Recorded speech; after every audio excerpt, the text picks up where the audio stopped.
All right, in this video we're talking about relieving jaw tension, and this is one of the things that a ton of people were asking me about because they just get some tension in here in the jaws and just don't know how to relieve that.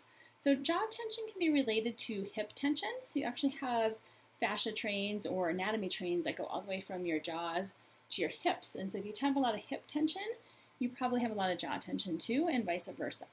And both of them can be related to suppressed anger. So that would be if you're the type of person who doesn't really express your anger, you don't have a lot of life force, you may be somebody who can't say no very easily. So you're constantly doing things for other people, but you kind of lose, you may lose your tendency to do things for yourself or really take care of yourself, and that can show up then as jaw tension in there.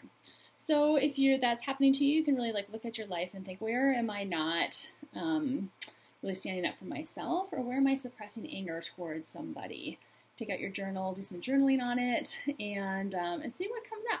You might be surprised when you do that. So as always, we're going to start with some nice chest and neck and shoulder work to just open things up, get your lymph moving, because that's always such a good, nice and healing activity, and especially if we're looking to improve our immune system, clean out ourselves from the inside out so we can get rid of inflammation in our body and keep our skin looking bright. So I'm going to use my Apotera Cecily Braid and Gua Sha tool and start on the chest. And I'm using the serrated edge. I'm holding the skin as I'm doing a slight stretch on the chest here. So I'm not pushing in so much as I am kind of pulling out and getting that stretch on the skin. If you're doing that with your fingers, it looks something like this. So you see how I'm getting just a little bit of that blanching there? And the reason that you're doing that is because as we're going through life, and especially when we sleep at night, our fascia is really sticky. And ideally, we want our fascia to be moving against each other like this, but it starts to get sticky when we're holding our body in the same positions all the time. And particularly with our chest here, we may have our shoulders rounded over, and so our fascia is holding on tight to keep our shoulders this way because we're holding our body in this position. So we want to release it so that our shoulders are back. So just working underneath of that clavicle. Then we're going to come up above the clavicle here.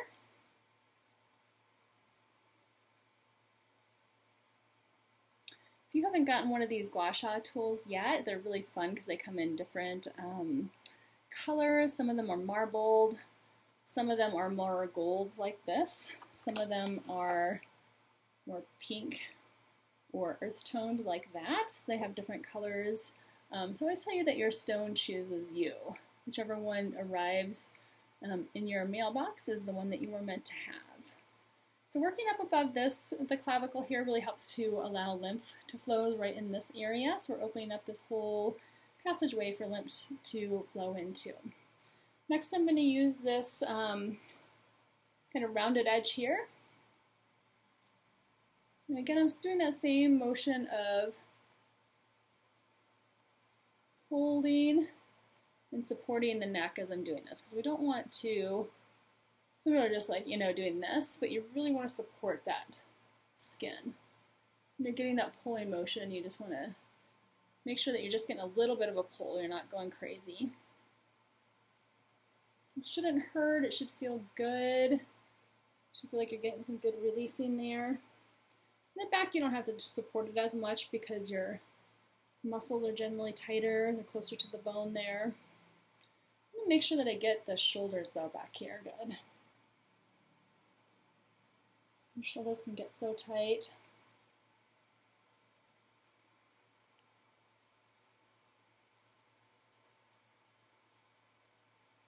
I'm going to do the other side.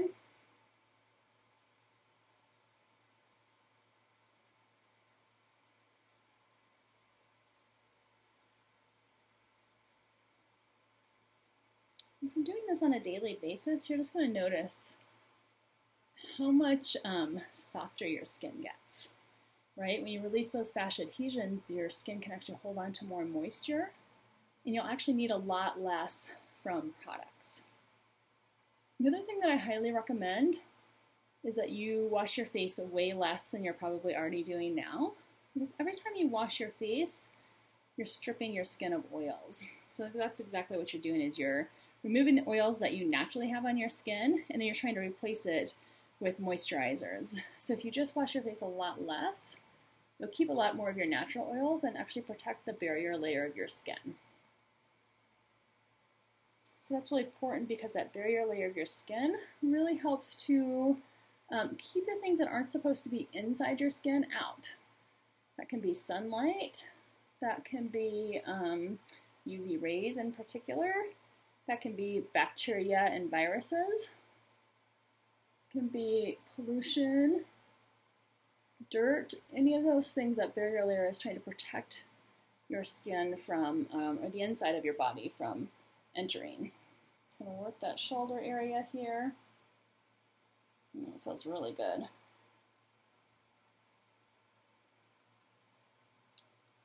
And coming up around the back. Working the back of the neck is so important for the front of the neck. The back of your neck is really tense, then your lymph tends to congregate right underneath your chin, which is where we don't want it.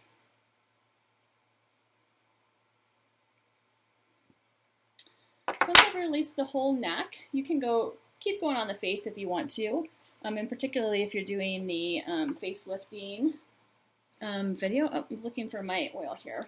But otherwise, I like to use just a couple dabs of oil on my face before I start the reflexology. So I just use like 2 drops. And I'm using the Apoterra Rose Serum. This is a really nice all-natural oil. It has some great all-natural ingredients, and Apoterra plants a tree for every product that you purchase from them. I did forget I was going to use this tool to really work the jawline here. So I'm going to use this edge again, holding the skin here. I'm just working right up on the jaw. Normally I would do this before I put the oil on, but I kind of screwed up there. Not that it makes a big deal, but it does get a little bit more of a pull. And you can use some really good pressure right in the jawline because your jaw is the strongest muscle in your body for its size. So you can get really tense. You can see that just from doing that, I already have more of a lift on my jawline.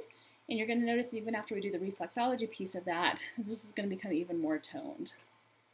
I'm going to do this on the other side. Really getting in there, working the jaw. Notice as you're releasing this, what are you feeling?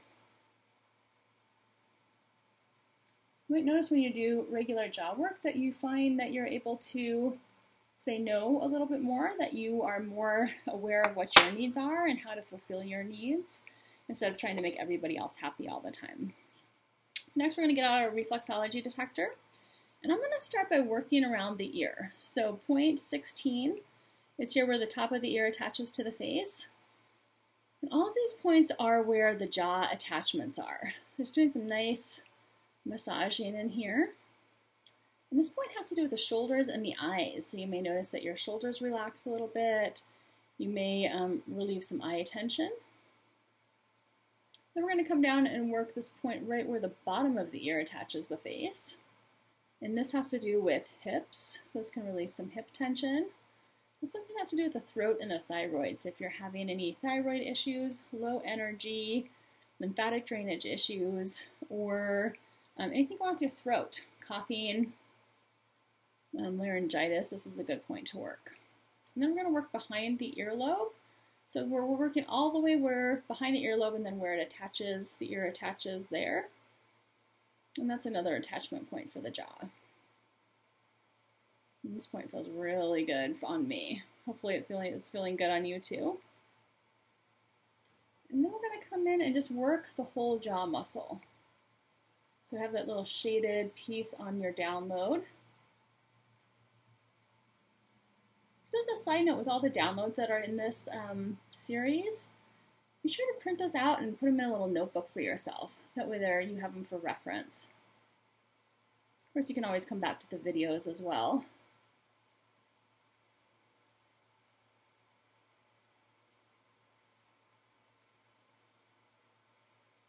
There's some nice massaging in this area. If you're finding particular spots that feel more tender, more zingy, those are the ones that you really want to focus on. You can already see, look, just from doing that, how much more contoured this side of my face is. So I'm going to come over and work this side. So where the top of the ear attaches to the face.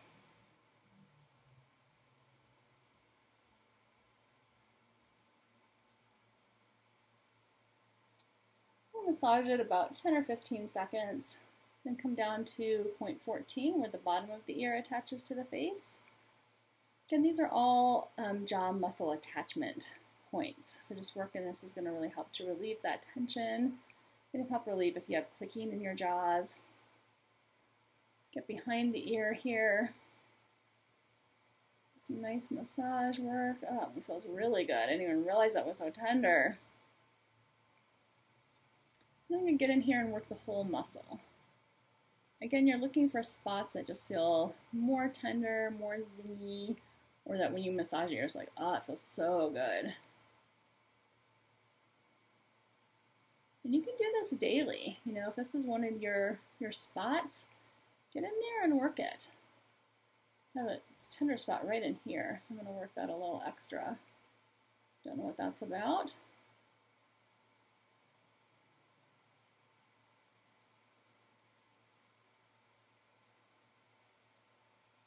All right, and then that's it for working the jaw. Enjoy, and be sure to pass this along if you know of anybody who can benefit from this series. Be sure to guide them to this. I would love to have as many people enjoying the benefits of this natural health practice. All right, I will see you soon.